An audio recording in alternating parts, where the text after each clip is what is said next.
Bismillahirrahmanirrahim. Assalamualaikum warahmatullahi wabarakatuh. Halo sahabat Bahasa Indonesia semuanya. Perkenalkan, nama saya Sylvia Ridianti dengan NIM 22022114, Program Studi Pendidikan Guru Pendidikan Anak Usia Dini.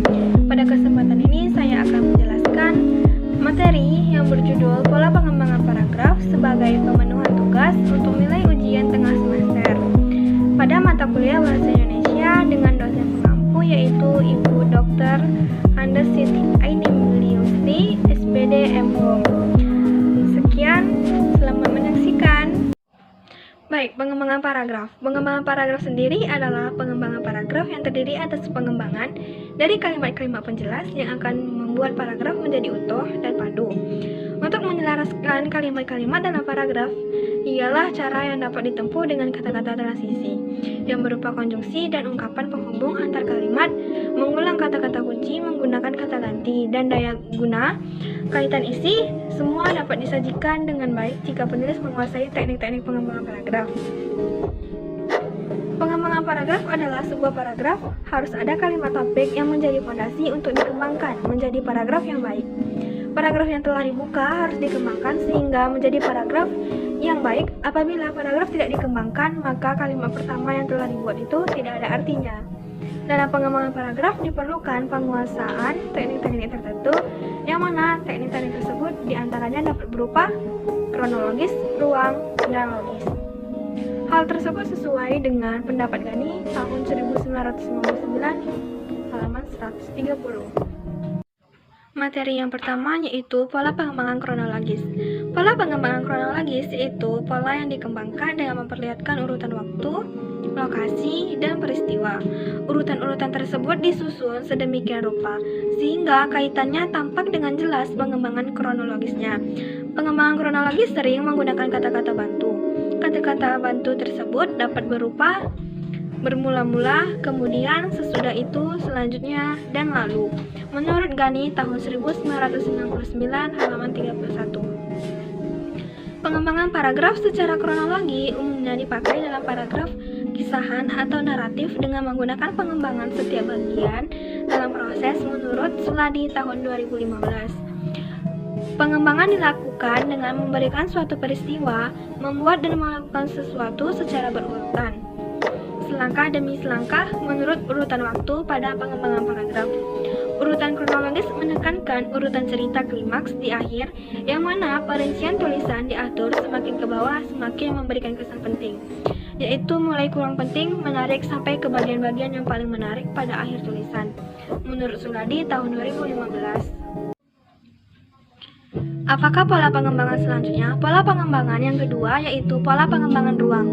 Pola pengembangan ruang ialah pengembangan paragraf yang dilakukan dengan objek yang diamati. Deskripsi tersebut dapat berupa gambaran, yaitu gambaran umum ataupun gambaran pasti.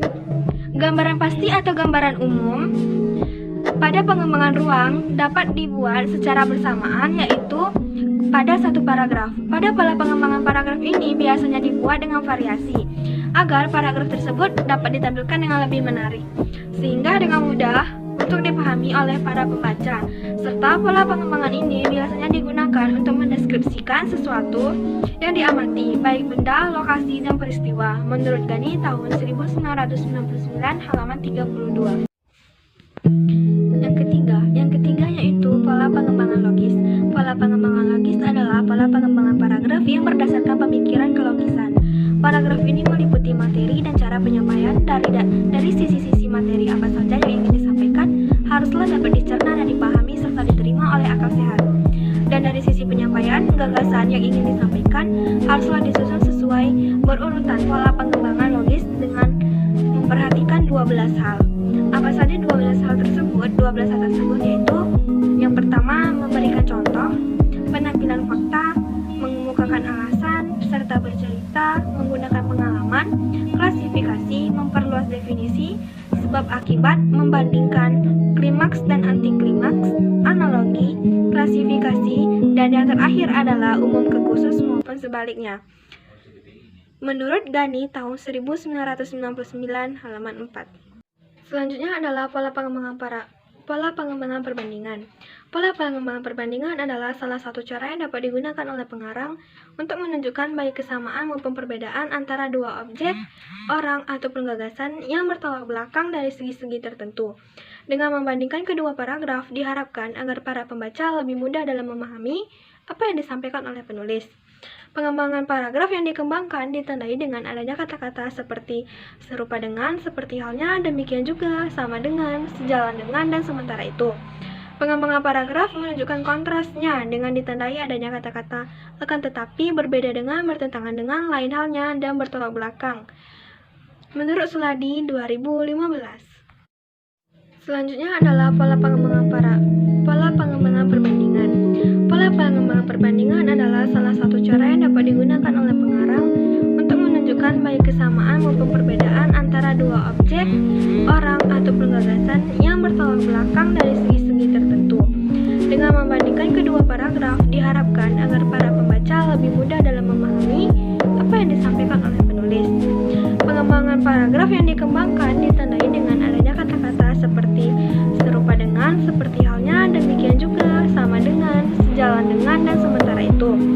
Pengembangan paragraf menunjukkan kontrasnya dengan ditandai adanya kata-kata akan tetapi, berbeda dengan, bertentangan dengan, lain halnya, dan bertolak belakang. Menurut Suladi 2015. Nah, selanjutnya yaitu pengembangan dengan ilustrasi.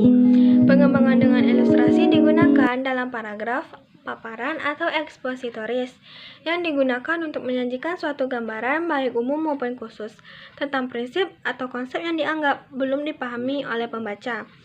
Teknik ini digunakan dengan cara penulis menunjukkan contoh-contoh nyata, baik konkret maupun abstrak. Dengan adanya model pengembangan ini, para pembaca diharapkan untuk dapat menangkap informasi yang diinginkan dan pembaca mampu memperoleh gambaran jelas terkait objek yang telah disampaikan oleh penulis.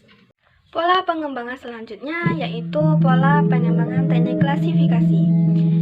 Paragraf klasifikasi merupakan satu dari beberapa jenis paragraf yang topik utamanya dikembangkan dengan dikelompokkan menjadi beberapa berdasarkan sifat ataupun ciri-ciri teknik. Teknik ini digunakan yaitu dengan cara sang penulis mengemukakan suatu pokok masalah yang majemuk. Selanjutnya, permasalahan yang telah ditentukan tersebut dipecahkan dan diuraikan menjadi bagian-bagian dan menjadi golongan logis dan jelas.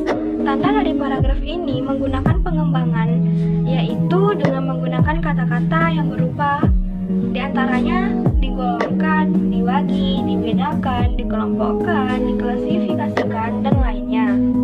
Selanjutnya ada pola pengembangan paragraf dengan menggunakan teknik definisi. Apa sih pengembangan paragraf dengan menggunakan teknik definisi tersebut?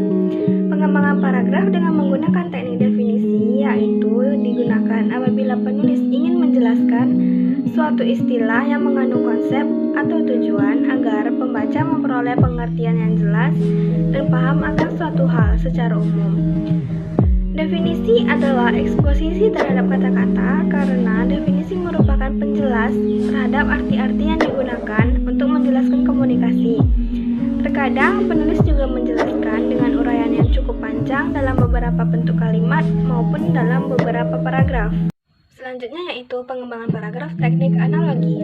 Pengembangan paragraf secara analogi ialah pengembangan paragraf dengan ilustrasi yang khusus menurut Suladi pada tahun 2015. Pengembangan ini digunakan untuk membandingkan sesuatu yang kurang dikenal baik oleh umum. Dan tujuan dari pengembangan ini sendiri adalah untuk menjelaskan informasi yang kurang diketahui oleh para pembaca, agar para pembaca mengetahui sesuatu yang tidak dipahaminya. Pengembangan paragraf ini menganalogikan sesuatu dengan benda yang sudah diketahui oleh umum, sehingga dapat mempermudah para pembaca untuk membayangkan objek yang dilukis oleh penulis. Selanjutnya yaitu ada pengembangan paragraf teknik sebab akibat. Pola pengembangan teknik sebab akibat digunakan ketika topik bahasan dalam paragraf berupa kalimat persoalan yang disebabkan oleh hal lain menurut Emidar dan Hermanto. Pada pengembangan ini dilakukan dengan menjelaskan secara rinci sebab akibat berupa akibat dari suatu permasalahan tersebut yang menjelaskan pola pengembangan yang dipakai dalam tulisan ilmiah, diantaranya yaitu untuk mengemukakan alasan yang masuk akal, memberitahukan suatu proses, menerangkan mengapa sesuatu itu dapat terjadi, dan meramalkan tuntutan peristiwa yang akan datang. Pengembangan teknik paragraf pemberian contoh yaitu teknik pengembangan paragraf dengan teknik ini digunakan jika topik bahasan dalam paragraf dimulai dengan memberikan contoh dalam penjelasannya. Contoh-contoh tersebut dikaitkan dengan tema sehingga ide dalam tulisan tersebut dijabarkan dengan sangat jelas agar topik bahasan dalam materi paragraf sesuai, maka kalimat penjelas harus mengemukakan contoh-contoh yang berkaitan menurut Emidar dan Hermanto. Sekian materi yang dapat saya sampaikan, semoga dapat bermanfaat bagi kita semua.